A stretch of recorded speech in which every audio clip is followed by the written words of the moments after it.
Oh, wala pa din ba kayong maisip na ulam? Pwes, itry mo naman itong dilata recipe natin dahil sure ako mapapa-extra rice ka sa sarap nito.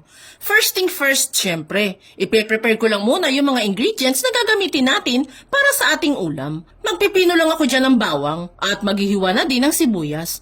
Prepare na din natin itong 1 pirasong talong at itong 2 bungkos ng pechay.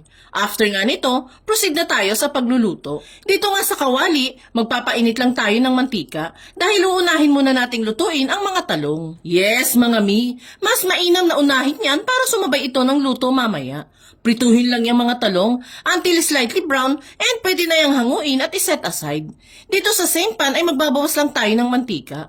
Then saka igisa dito ang sibuyas at bawang.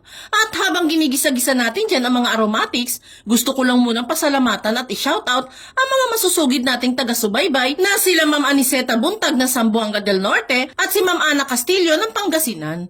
Thank you po sa walang sawang panunood mga madam ko. After nga nating magisa dito ang mga aromatics, pwede na nating ilagay ang 1 lata na mackerel tuna. Stock lang po namin yan sa bahay, kaya yan na lang po ang ginamit ko dito. Pero kung may iba naman po kayong preferred na brand ng mackerel tuna, yun na lamang po ang bilhin ninyo. Nananawa na din po kasi ang pamilya ko sa paulit-ulit na lutong ulam.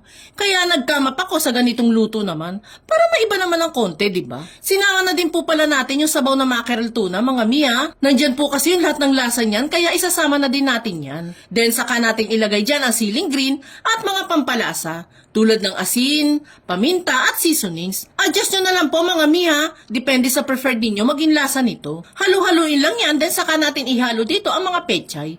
Ihalo ko na din po pala ang 1 pouch ng 200 ml ng gata mga mi. Kung ayaw nyo naman po ng lantang-lanta ang pechay dito, pwede nyo naman po mamaya na lang yan ilagay. Ako po kasi mas preferred ko yung lutong-luto yung pechay. Ayaw ko po kasi ng half cook lang. Takpan at hayaan itong maluto until mag-reduce ito ng sabaw. At kung nakaabot ka sa part ng video natin ito, it means na interesado ka sa ulam recipe na sinishare natin ngayon. At kung sakali pong magugustuhan nyo ito, pwede po bang pakipusuan nyo naman ang video natin? At i-comment nyo na rin sa baba kung taga saan kayo. Malay nyo po, kayo naman ang mai-shoutout ko sa susunod pa nating mga videos. Maraming salamat po!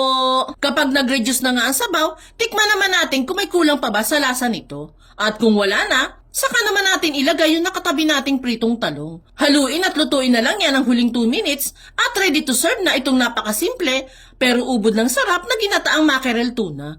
Kaya isave mo na ang video natin mga mi at ishare mo na din sa mga families and friends mo. Dahil sure akong gaganahan kayong lahat sa pagkain nito once sinubukan ninyong magluto nito.